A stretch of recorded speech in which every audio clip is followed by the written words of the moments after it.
According to TheGuardian.com, Edward Snowden, why Barack Obama should grant me a Edward Snowden has set out the case for Obama granting him a pardon before the U.S. president leaves office in January, arguing that the disclosure of surveillance by U.S. and British intelligence agencies was not only morally right but had left citizens better off.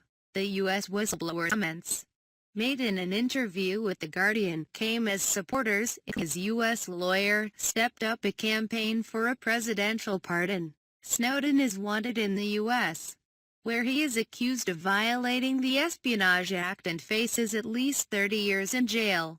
Speaking on Monday via a video link from Moscow, where he is in exile, Snowden said any evaluation of the consequences of his leak of tens of thousands of National Security Agency and GCHQ documents in 2013 would show clearly that people had benefited. Yes, there are laws on the books that say one thing, but that is perhaps why the pardon power exists for the exceptions.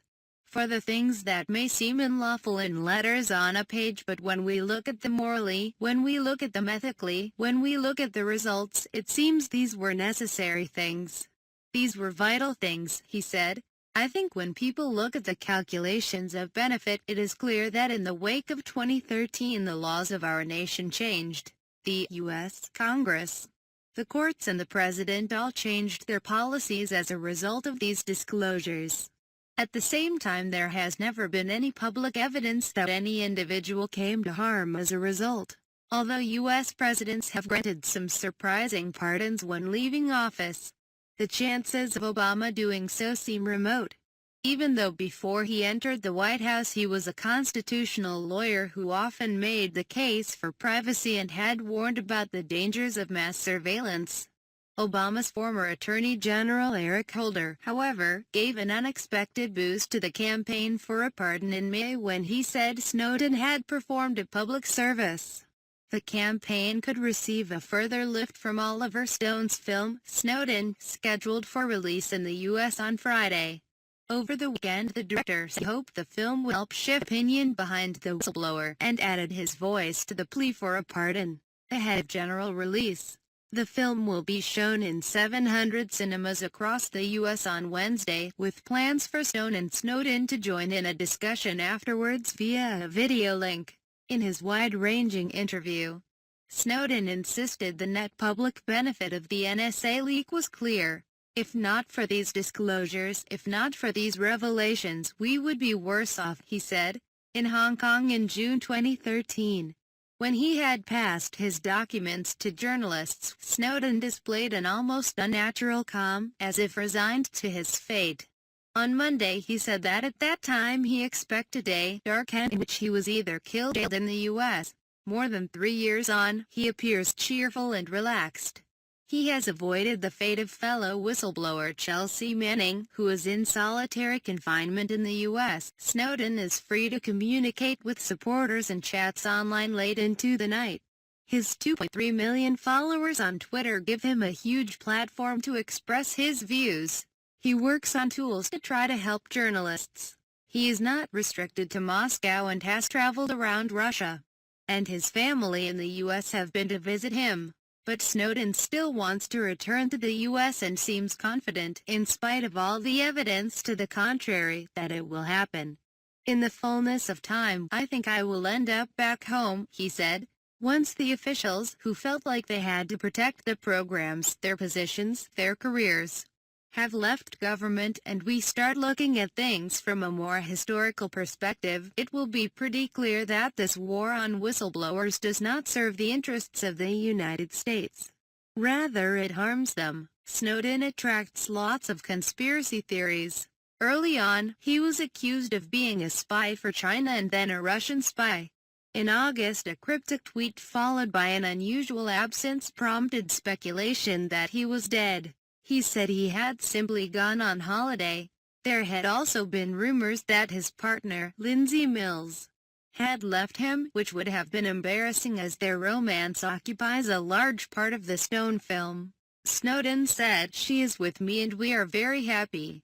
His revelations resulted in a global debate and modest legislative changes. More significant, perhaps, is that surveillance and the impact of technological change has seeped into popular culture. In films such as the latest Jason Bourne and television series, such as The Good Wife, Snowden also welcomed a renaissance of skepticism on the part of at least some journalists when confronted by anonymous briefings by officials not backed by evidence.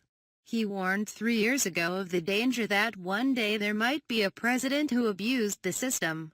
The warning failed to gain much traction, given that Obama's presidency seemed relatively benign. But it resonates more today, in the wake of Donald Trump's response to the Russian hacking of the Democratic Party, that he wished he had the power to hack into Hillary Clinton's emails. If Obama, as seems likely, declines to pardon Snowden, his chances under either Clinton or Trump would seem to be even slimmer.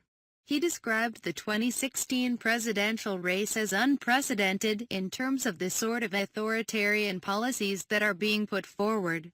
Unfortunately, many candidates in the political mainstream today, even pundits and commentators who aren't running for office, believe we have to be able to do anything, no matter what, as long as there is some benefit to be had in doing so.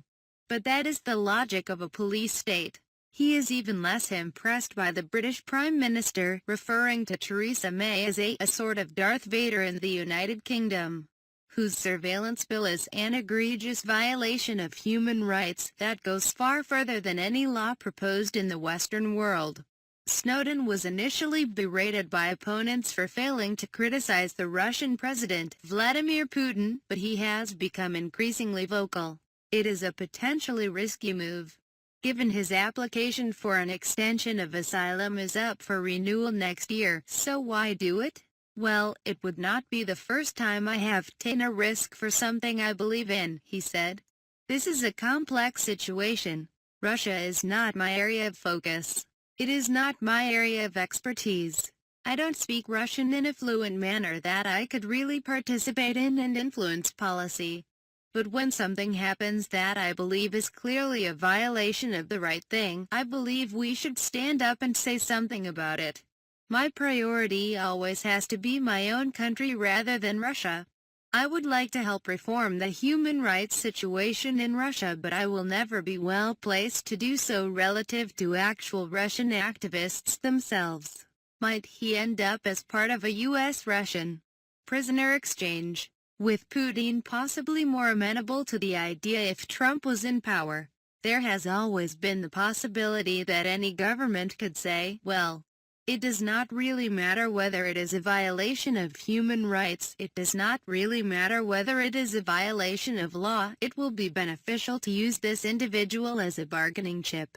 This is not exclusive to me. This happens to activists around the world every day. He said he saw the Stones film as a mechanism for getting people to talk about surveillance. Though he felt uncomfortable with other people telling his story, Snowden has toyed with writing his memoirs but has not made much progress. There are at least 3 books about him on the way. An extensively researched one by the Washington Post's Bart Gellman and 2 others thought to be hostile. Asked if he was the source for the Panama Papers, the comments by the source sound like Snowden. He laughed.